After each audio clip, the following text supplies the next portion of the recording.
Selamat datang di video terbaru saya. Video ini merupakan bagian dari video series yang berdiskusi soal berbagai topik seputar teknologi blockchain dan aset kripto. Video ini diproduksi atas kerjasama dengan Akademi Kripto. Nah, sebelum kita masuk ke materi, kita akan baca dulu halaman disclaimer. Berbagai informasi yang disampaikan di dalam video ini bukan merupakan ajakan untuk menjual atau membeli instrumen apapun, melainkan untuk tujuan edukasi semata. Termasuk ketika ada penyebutan nama produk, nama merek, nama aset, itu bukan berarti endorsement terhadap produk, merek, atau aset tersebut. Nah, materi apa yang akan kita bahas kali ini? Soal reserve rights dengan tikernya RSR. Apa itu reserve rights? Kita akan bahas dalam video ini. Nah, jadi kita masih bahas seputar stablecoin. Kalau Anda mungkin sudah menyimak video-video sebelumnya masih seputar video stablecoin, apa itu stablecoin, atau bagaimana peran stablecoin di dalam ekosistem blockchain atau ekosistem cryptocurrency atau ekosistem decentralized finance, di mana stablecoin itu sekarang memang bukan produk sampingan. Justru stablecoin ini menjadi satu produk yang punya peranan yang sangat penting. Yang pertama, kita mengasumsikan bahwa cryptocurrency atau aset kripto itu punya tingkat volatilitas yang sangat tinggi. Nah, dengan volatilitas ini mungkin ketika kita melakukan perdagangan atau trading atau pertukaran antara satu aset dengan aset yang lain, kalau misalnya dua-dua aset tadi itu punya tingkat volatilitas yang tinggi, artinya memang market tersebut volatilitasnya double, ya kan? Nah, jadi si stablecoin ini memang berfungsi untuk memberikan kestabilan di dalam market aset kripto. Jadi misalnya ada satu market aset kripto, kemudian pairingnya akan lebih baik atau paling bagus di pair dengan stablecoin ketimbang di pair dengan aset kripto yang lain. Meskipun memang kalau pairingnya dalam bentuk yang lebih stabil, tetap aja nilai atau valuasi dari aset kripto tersebut bisa bervariasi atau berfluktuasi secara liar ya. Nah, jadi pertama ketika kita bicara soal stablecoin, pasti kita bicara soal volatilitas. Volatilitas harga terutama di dalam penggunaan atau pemanfaatan aset kripto, terutama di dalam decentralized finance. Nah, jadi beberapa stablecoin yang sudah kita bahas itu bergantung atau terlalu tingkat trustnya terlalu tinggi. Misalnya stablecoin yang dirilis oleh Tether atau stablecoin yang dirilis oleh Circle atau USDC. Nah, jadi Reserve Protocol ini punya satu konsep baru atau konsep yang berbeda dibandingkan dengan USDT atau USDC atau bahkan DAI. Mungkin lebih mirip ke DAI, tapi nanti akan kita lihat lebih lanjutnya. Apa itu Reserve Protocol, kemudian bagaimana konsep stablecoin yang ada di dalam Reserve Protocol. Nah, kita akan bicarakan soal tadi Reserve Protocol, kemudian RSR, di mana RSR itu adalah token dari Reserve. Reserve itu sistemnya ya. Nah, Reserve Protocol sendiri merupakan platform terdesentralisasi. Ya, jadi kita sudah bicara soal DAI yang diterbitkan oleh MakerDAO. Jadi DAI ini merupakan satu stablecoin yang di-backup oleh aset kripto. Bagaimana cara backupnya? Dengan over collateralization. Jadi mirip seperti loan sebenarnya. Jadi DAI ini representasi dari aset kita tapi over collateralized, artinya kalau kita punya aset senilai 150 US dollar, kita hanya boleh meminjam sebanyak 100 US dollar. Nah, selisih 50 dolar tadi merupakan bumper supaya kalau misalnya nanti fluktuasi harga itu si DAI tadi itu masih liquid gitu kan. Nah, jadi dengan pola over collateralization, si MakerDAO itu bisa membuat DAI atau siapapun bisa membuat DAI asal mensubmit atau mendepositkan sejumlah aset kripto dengan nilai yang cukup ya. Nah, demikian juga dengan reserve protocol. Dia karakteristiknya mirip sebenarnya dibandingkan dengan DAI. Tapi nanti akan kita lihat bagaimana perbedaan antara reserve protocol dengan DAI atau MakerDAO. Nah, jadi di reserve protocol itu kan jadi dia merupakan satu sistem ya. Dia bukan asetnya, tidak seperti Tether ya, asetnya Tether itu atau USDT. Tapi kalau reserve protocol itu satu sistem, kemudian di dalam reserve protokolnya ada namanya R token. Nah, jadi R token ini itulah yang stablecoin. Jadi bukan RSR-nya, bukan reserve protokolnya, tapi namanya R token. Jadi R tokennya merupakan stablecoin yang dirilis di dalam reserve protokol. Nah, dia merupakan stablecoin yang di asset back atau kolateralnya merupakan aset. Nah, bentuknya seperti apa kolateralnya? Bisa USDC atau fiat ya. Jadi USDC itu kan stablecoin yang lain ya. Stablecoin yang lain atau USDC juga di backup oleh fiat. Jadi artinya ya kalau kita menerbitkan satu R token berbasis USDC artinya ya backupnya adalah fiat. Tapi kalau di sini kita lihat baskets of crypto asset artinya si ketika menerbitkan R token itu kolateralnya banyak, tidak hanya satu. Jadi kalau USDC, kalau kita kembali lagi USDC itu backupnya hanya dolar. Tether juga dolar meskipun bentuknya ya bisa tunai, bisa bond dan lain-lain. Gitu kan, tapi dikelola oleh satu entitas sentralistik. Kalau misalnya si DAI itu kita kolateralnya hanya satu. Biasanya kalau ETH ya ETH saja, kemudian kita bisa menerbitkan DAI. Tapi berbeda dengan R token, itu kolateralnya bisa macam-macam. Jadi sekumpulan kripto aset, bisa gabungan USDC dengan ETH dan lain sebagainya. Nah, kemudian tadi disebutkan ada RSR. Ya, RSR kan token di dalam reserve protocol. Nah, RSR sendiri itu memegang peranan sebagai governance dan stability. Jadi, untuk urusan governance dan stability menggunakan model DAO. Ya. Nah, model DAO ini nanti dikendalikan oleh para pemegang RSR. Nah, overview soal RSR itu adalah ya tadi utility dan governance token. Kemudian perannya sebagai backing dan insuring dan mengasuransi R token. Jadi kalau ada kenapa-kenapa ada RSR. Kemudian bisa sebagai governance voting. Jadi kalau misalnya punya RSR berarti berhak mengambil keputusannya melalui voting. Kemudian yang menarik adalah RSR sendiri bukan stablecoin. Jadi karena dia bukan stablecoin, nilainya juga bisa berfluktuasi. Nah, kemudian kita bicara soal R token, yaitu reserve stablecoin atau stablecoin yang ada di dalam reserve protocol ya. Jadi kan produk utamanya adalah R token ini.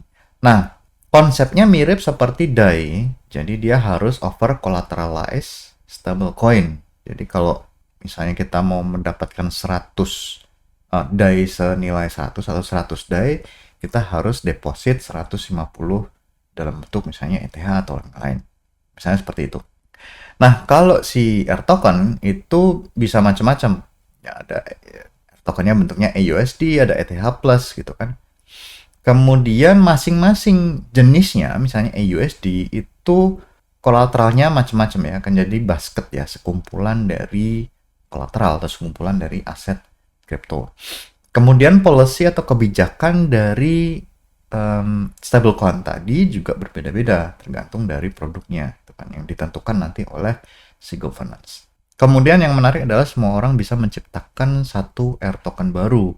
Nah, mungkin mereka menciptakan satu basket baru, kemudian kebijakan baru, dan mungkin entah apakah dia membutuhkan persetujuan dari para pemegang RSR sebagai governance atau tidak. Nah, jadi yang membedakan antara DAI dengan RSR adalah collateral basket. Nah, jadi setiap R token di backing oleh aset yang berbeda-beda. Bisa berbentuk stablecoin atau USDC dan DAI, atau yang menarik adalah yield bearing token atau token yang punya income atau menghasilkan interest ya, seperti IUSDC atau mungkin liquid staking ya kan, kalau di Ethereum ada macam-macam. Nah, Jadi tujuannya kenapa dia menggunakan satu kumpulan atau sekelompok aset adalah untuk mengurangi reliance atau ketergantungan pada satu aset yang tunggal. Kalau misalnya dia hanya berbasis ETH, kalau misalnya nilai ETH itu turun drastis kan artinya nanti posisi loan-nya, karena kan R token dianggap sebagai loan, itu akan bermasalah. Tapi kalau misalnya dia di spread, itu resikonya juga makin terpisah gitu atau terpecah ya, terbagi-bagi. Ya. Misalnya ada stablecoin sekian persen, USDC sekian persen, DAI sekian persen, kemudian ada ETH sekian persen, termasuk yang yield bearing juga sekian persen, gitu kan. Kemudian artinya dia akan memberikan diversifikasi dan mitigasi resiko terhadap posisi loan dalam bentuk R token. Jadi ini merupakan satu pembeda yang jelas antara DAI dengan R token. Kalau si DAI hanya satu asetnya, tapi kalau si R token memang kolateralnya sekumpulan, tetapi mungkin karena aturannya macam-macam kan ya. Jadi tipe R tokennya juga berbeda-beda. Nah, ini mungkin jadi permasalahannya. Nah, kemudian peran dari RSR dalam insurance apa nih? RSR staker menyediakan asuransi kepada R token. Jadi R token itu dijamin oleh si RSR staker. Kalau misalnya dia sistem kolateralnya gagal, itu RSR-nya akan di slash atau diambil ya, atau diambil paksa untuk menutup shortfall-nya. Jadi RSR ini jadi cadangan bagi posisi loan-nya R token. Ya kan? Kalau ada kenapa-kenapa, ada satu aset yang jatuh nilainya, dia akan di-backing oleh RSR. Nah, jadi kalau si para staker RSR ini menyediakan satu fasilitas, kemudian si para staker ini juga akan mendapatkan earning dong, atau penghasilan ya kan, atas jasa-jasa si staker tadi. Jasanya akan dibayar dalam bentuk R token revenue. Jadi si R token ini juga menghasilkan revenue ternyata dari keberhasilan R token. Mungkin ada fee mungkin ya yang diambil misalnya ketika orang melakukan peminjaman atau loan ya, atau membuka posisi dan menutup posisi R token. Nah, jadi insentifnya ada bagi para pemegang RSR. Karena apa? Karena mereka juga menghadapi resiko untuk staking RSR. Governance-nya seperti apa sebenarnya? Governance-nya juga tidak jauh berbeda dibandingkan dengan model DAO yang lain ya. Beberapa komponen yang terkait dengan proses bisnis reserve protocol, misalnya collateral selection dan risk model, modelnya seperti apa, bentuk yang yang paling sesuai dengan satu basket tertentu. Kemudian revenue sharing-nya seperti apa, kemudian ketika ada upgrade dan protocol changes-nya juga mereka bisa voting. Nah, jadi setiap R token punya governance DAO sendiri-sendiri. Nah, ini jadi menarik ya. Jadi kalau misalnya ada 10 R token, artinya ada 10 governance DAO. Nah, jadi kalau ini decentralized governance over money creation, penciptaan uang dari R token itu diatur dalam governance yang desentralistik atau DAO. Aplikasi yang dikerjakan oleh RSR apa di real world-nya? Jadi kalau di pasar emerging atau negara berkembang, ketika ada inflasi, itu kan permasalahannya di negara berkembang ada inflasi dan ketidakstabilan mata uang lokal, misalnya di Venezuela dan Argentina. Nah, mereka ini butuh stablecoin yang biasanya mengacu ke US dollar. Supaya apa? Ketika dia melakukan penyimpanan, ketika dia menyimpan uang, dia lebih yakin bahwa besok itu nilai uangnya tidak jatuh seperti itu. Nah, artinya ketika si seorang membuat R token itu bisa disesuaikan dengan kebutuhan organisasi tertentu atau komunitas tertentu. R token. Berbeda halnya dengan DAI. Jadi produknya si MakerDAO ya hanya DAI, hanya satu dengan kebijakan yang satu juga. Kalau yang R token itu bisa bermacam-macam. Kemudian mendukung integrasi DeFi dan real world commerce. Jadi bisa dipakai untuk commerce juga.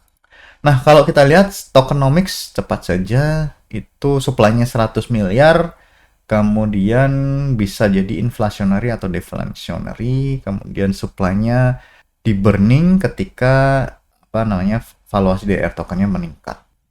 Kemudian valuasi dari RSR itu tergantung dari adopsi R token dan revenue dari R tokennya.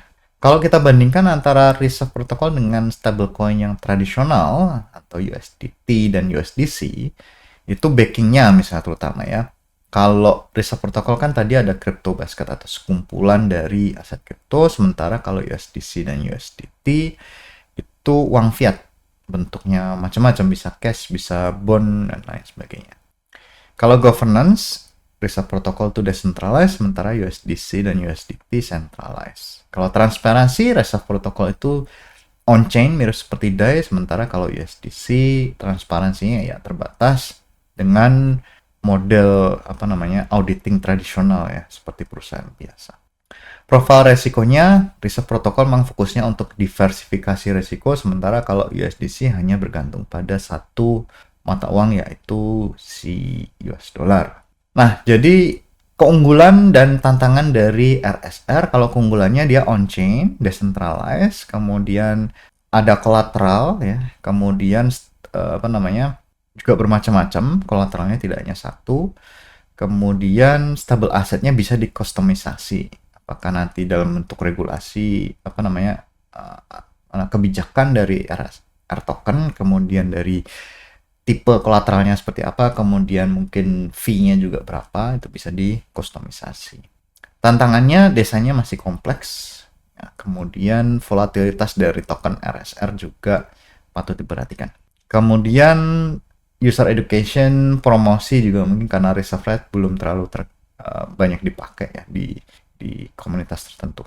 Roadmap-nya R token bisa diluncurkan di wilayah yang lebih luas. Kemudian ada staking tools untuk RSR ya, dan governance user interface-nya. Kemudian integrasi R token. Jadi karena R token itu banyak, jadi yang mana nih ya kan. Kemudian platform DeFi, jadi opsi untuk stablecoin selain dengan yang centralized dan DAI.